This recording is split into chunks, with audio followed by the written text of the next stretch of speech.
Oi meninos e meninas, tudo bem? Espero que vocês estejam todos bem, com saúde e em casa. Sou a professora Ana Paula, de Língua Portuguesa, da Escola Municipal Madre Benedita, no bairro de Guadalupe. E nós vamos continuar com as orientações do material complementar que está sendo disponibilizado pela Prefeitura. Então, vamos lá. O material dessa vez está um pouco mais extenso, tá? O primeiro bloco vai da página 5 até a página 9 e o segundo bloco da 25 até a 30, ok? Então vamos lá. Primeiro nós temos um texto e após esse texto temos uma questão pedindo o sentido de uma expressão. No caso aqui é que achado, tá? O que significa essa expressão? Quando alguma questão pede isso, você tem que, dentro daquela frase, dentro daquele contexto que está inserido, qual o significado? É isso que você vai procurar. Dentro dessa frase aqui, o que significa isso? Às vezes é algo diferente daquilo que normalmente nós encontramos se fosse isolado, ok? Então, essa é a primeira questão. A segunda questão fala de fato e opinião. Fato, alguma coisa que nós não podemos contestar, aconteceu e pronto, né? Por exemplo, agora é o horário do dia, nós estamos às 7h32 da manhã, isso é fato, tá? Agora, opinião é a visão particular de alguém sobre aquilo ali. Eu posso dizer que o dia hoje está lindo, isso é uma opinião minha. O dia está feio, é uma opinião minha também. Vou deixar um link aqui embaixo sobre fato e opinião, tá? Para quem ainda tiver alguma dúvida. A terceira questão fala sobre narrador. Narrador é aquele que conta a história. Também vou deixar um link aqui embaixo sobre isso, para quem precisar de uma orientação maior, tá? A seguir, a gente tem uma questão falando de linguagem verbal e linguagem não verbal.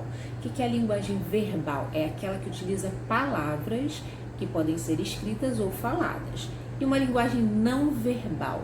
Linguagem não verbal são as imagens, ok? No mesmo texto, você pode ter as duas coisas ao mesmo tempo, formando, então, uma linguagem mista.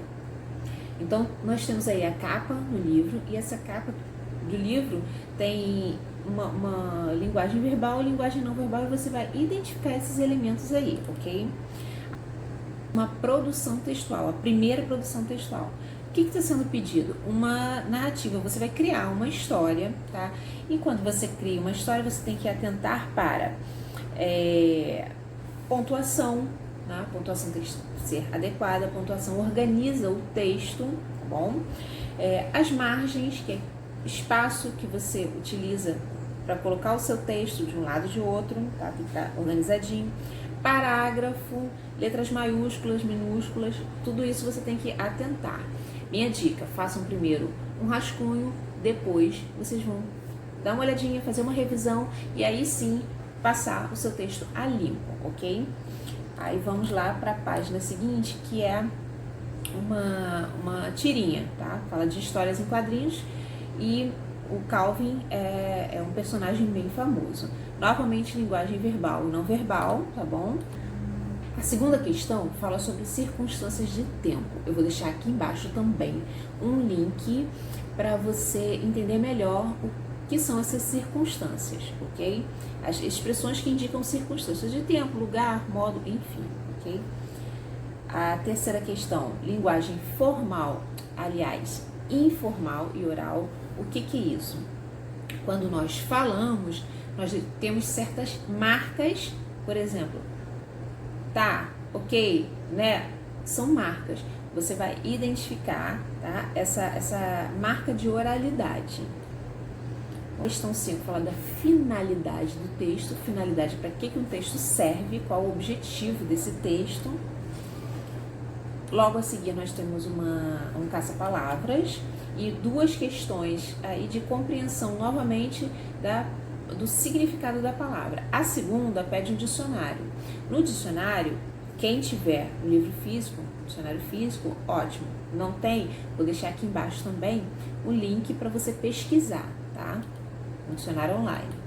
E a última questão é para você fazer um cartaz sobre o amor, a paz nesse tempo que estamos, né, vivendo agora. Tá?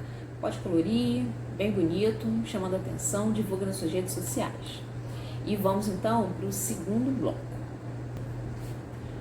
O segundo bloco fala, tá, tem um tema sobre as regras, né? Regras, convivência, tudo isso.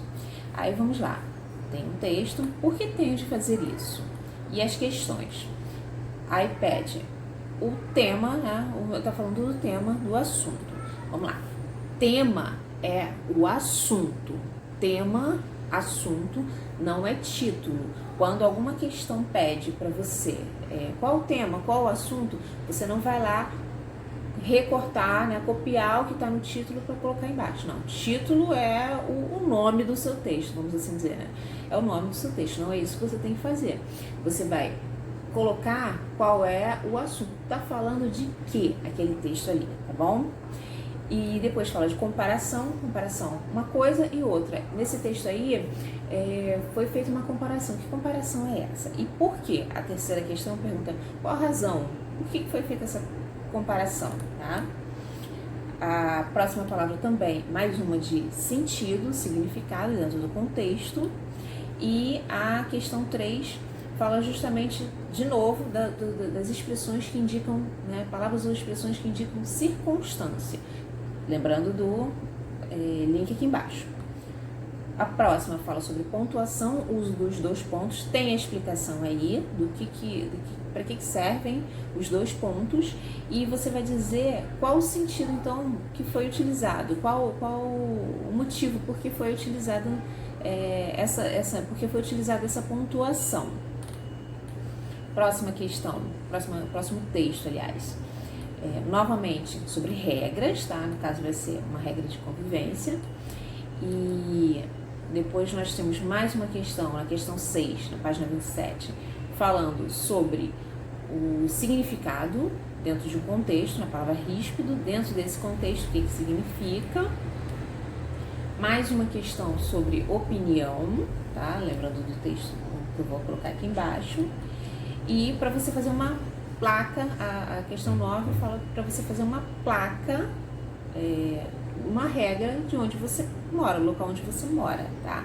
Aí vai depender do local, o que você acha que deveria ser regra no local onde você mora e de repente as pessoas não sabem, não cumprem, e o que deveria ser para esse local, né? O que seria legal. E aí a gente passa para um outro texto. A questão 11 fala de sentido de isolamento social. Qual o sentido de isolamento social neste momento que estamos vivendo, né? Então você vai responder isso. Mais um texto que vai ser motivador para a sua próxima produção textual. Mesmas orientações. Tomar cuidado com margens, pontuação, ortografia, ok? Façam um rascunho, deem uma lida, revisem. Depois que tiver tudo ok, aí sim você passa para a sua redação final, tá bom? E só isso. Lembrando, não precisa imprimir esse material, você vai colocar as respostas lá no seu caderno, tá bom? Então, espero ter sido clara. Eu tentei fazer mais condensado porque esse material é mais extenso, tá? Mas vamos lá, espero que vocês consigam e fiquem bem durante a semana. Vamos continuando aí para poder terminar esse isolamento e todos bem, ok? Então, tchau, tchau e até a próxima.